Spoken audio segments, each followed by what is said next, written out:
Jacobs was working.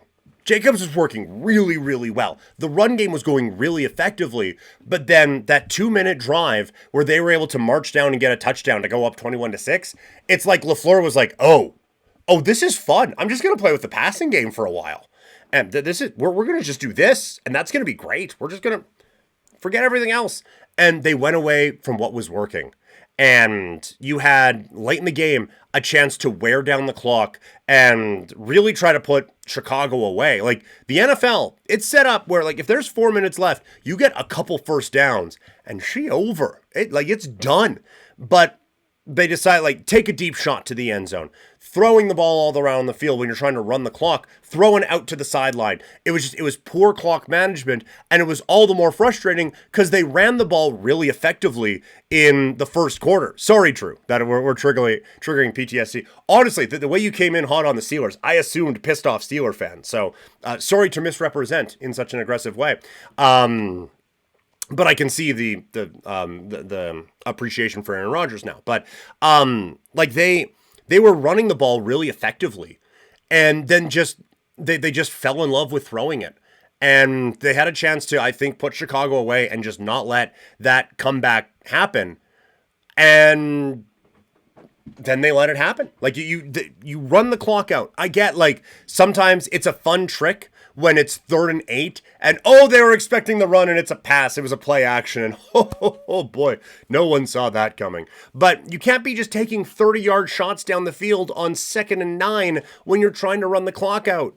That's the opposite of running the clock out. So I think they mismanaged that poorly. And yes, like, for sure, don't drop a deep pass there, Reed. That was a killer. That was a really, really tough one. And then, like, I think Love was good in this game. I don't want to put it on him. There are still some times where it's like, dude, I don't know if you've earned this level of not giving a fuck out on the field, where it's just, okay, yeah, there's no urgency to a lot of what he's doing. And sometimes you kind of need that.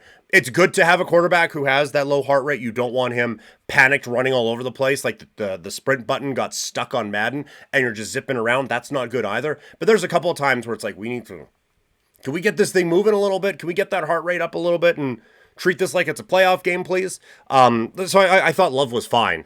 I thought, like, a lot of people after this talking about getting rid of LaFleur. I would not be one of those. Like, you see some of the schemes that they were able to draw up to get those guys open. Like, Pittsburgh would have killed for that. Same thing with a lot of stuff for the Eagles. Like, that would...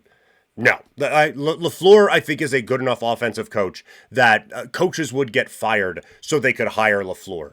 I don't know if you saw this part earlier, but I'm a Raider fan. If LaFleur got hired, I would just, whatever casino he wants the deed to, give it to him. Like that's the type of offensive mind that you really, really want around your football team. But again, there were some decisions that they made that I didn't agree with. This one, I do think you have to credit the Bears a bit. Again, I think Green Bay could have controlled it in a way that it was out of their hands entirely. But when Caleb Williams started to show up, man, Like, there was a couple where it was, that's not great. But he had some throws. Like that one on the move. Was it Burden down the side? One of them over on the left side. He scrambles and just throws a dot to the dude. And it's like, there's 4 guys in the league who can make that throw. And so, like, you see how he's playing that game, and you see how he's able to lead that comeback, and it's just like, nope, they got their guy.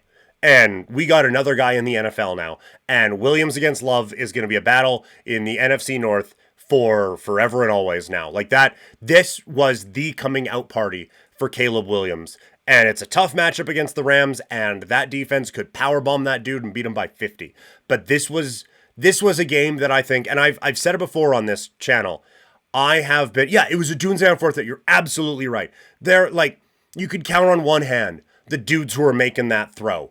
I like Rodgers in his prime with your guys there, the Packers. He could have. Rodgers tonight couldn't have. CJ Stroud, nope. Like there are but few guys who can make that one, and they have that now with Williams. Really, really good one. Yes, Packers secondary had some issues as well. But no, I think it was vindication for me because I've been on the Caleb bandwagon all year, and I thought he got way too much hate in some of the games when it wasn't going well. When, again, other guys were looking at other guys who are in similar spots. It's like, oh, well, new offensive system. You got some rookies in there. We're still figuring everything out. But for some reason with him, and I think we could probably pinpoint a couple, but for some reason with him, there was just, nope, doesn't have it. Not great. Next, on to the next thing. And I was like, no, yes, some things were bad. Look at some of these throws that he's making. Like, you don't give up on talent like that. And it pays off now for the Bears as they are off to the divisional round.